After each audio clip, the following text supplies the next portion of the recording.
Russia relations ahead of his face-to-face meeting with Putin, now just days away. ABC's Rachel Scott is traveling with the president and leads us off from Brussels.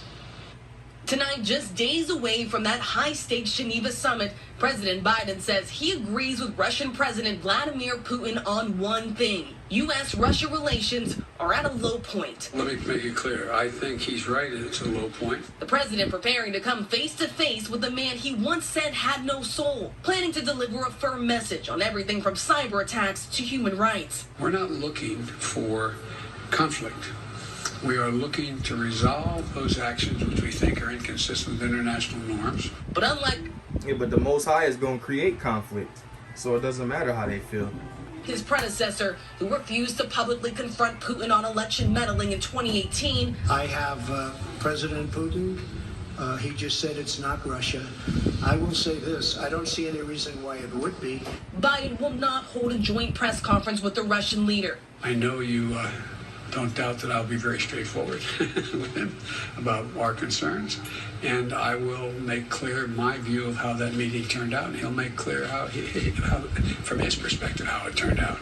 But I don't want to get into being diverted by did they shake hands, how far did they talk, who talked the most, and the rest. During the three-day G7 summit, the president never once mentioning Trump by name, but making it clear his America First policies are over. The lack of participation in the past.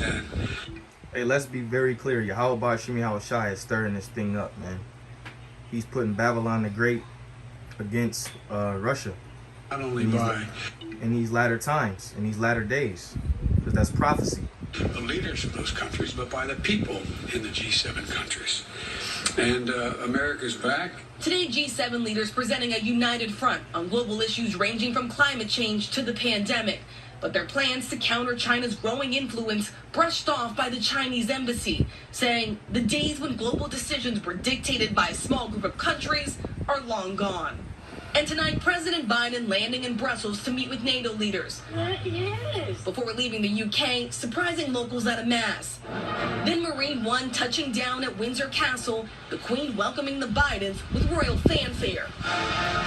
The president and his signature aviators reviewing the guard before a private tea with Her Majesty.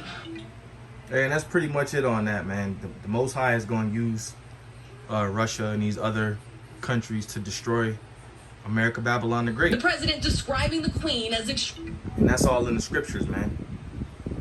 Look at and all these people here on the screen are going into slavery. Shalom.